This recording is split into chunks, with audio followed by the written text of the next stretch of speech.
moving on to the next NFL story, and that is there is a new lawsuit pending that just got filed in San Francisco federal court, and it's going to be the class action variety because there's over 500 players, former retired players, that are part of this lawsuit. It's led by Jim McMahon and legendary Richard Dent, who's actually a Hall of Famer, and it alleges that a lot of these NFL teams were illegally and immorally handing out pain medication to their players to, number one, keep them playing, and number two, hide injuries. So, yeah, not so good. That's pretty severe. Now, I would think that they would also be less likely, like the players wouldn't be as likely to try and come forward with this because aren't they a part of that crime? Yeah, it's like the drug users being like, okay, yeah, I'm gonna sue my drug dealer. Like, what? You know, like, what are you doing? You can't really do that.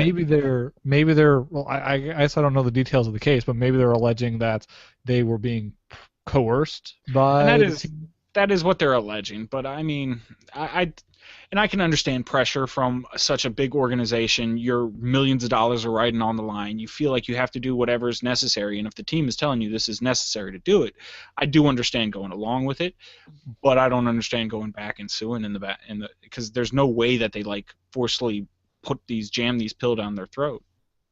It's possible that they had the doctors kind of fudge things and not tell them exactly what was going on, or didn't tell them the severity of their injury and just said, hey, here's some typical pain medication, didn't tell them that this was actually to mask a much more serious problem. And that's very true. I mean, they could have been told, here's some extra strong Tylenol instead of, you know, here's some Oxycontin or whatever you like, hydrocodone or whatever they take for, or Valium or Percocets or whatever they would take for that. So that is true. It could be a little bit of misconception. I mean, you seen the movie Varsity Blues where they try to put the shot into the running back or the guy's knee and keep him moving? Mm-hmm. Yep. So. Exactly. I guess you never know. I guess we'll have to wait and see what details come out further for this.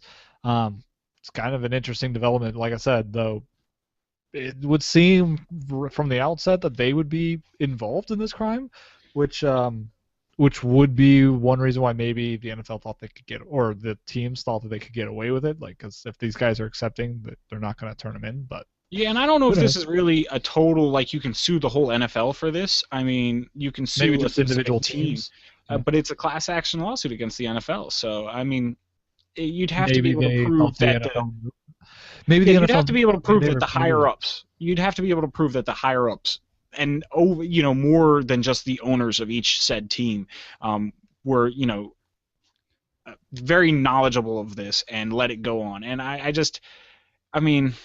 I would have to think that maybe these players, maybe even all 500 for them to be part of the class action lawsuit, maybe not, had at some point reported to higher ups in the NFL that they thought this was going on, or they felt uncomfortable or something, and the NFL kind of like looked the other way, or said that they would investigate and didn't do anything.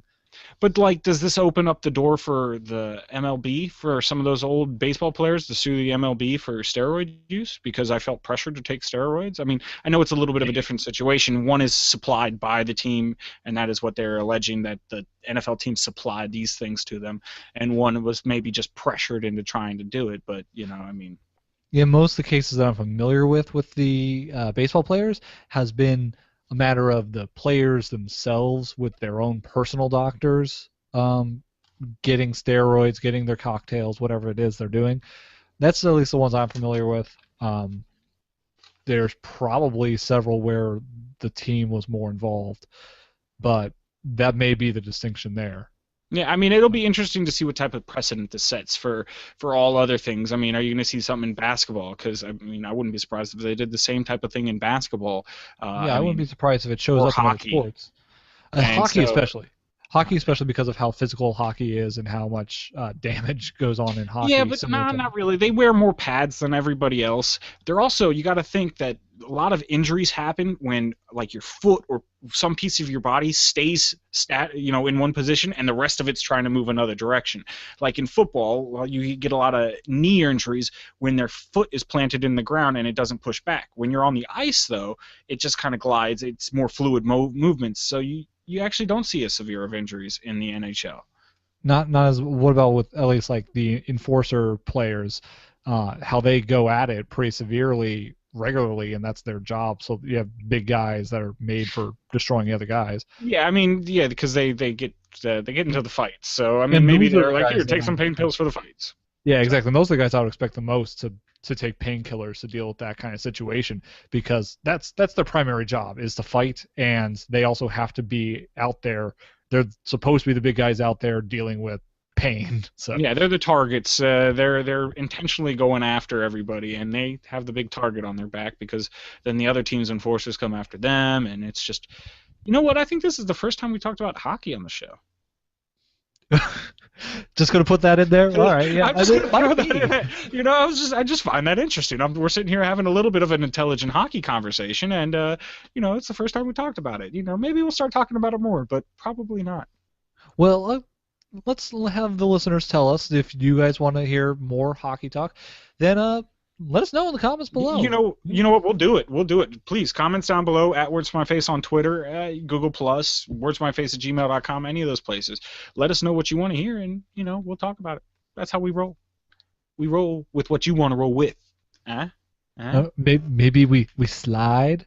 We slide, we glide, we glide on the ice. You know, there you go, there you go. And that's when all the hockey fans stop listening. Yeah, and that's where everybody just hit stop video. But let's move it on to something that you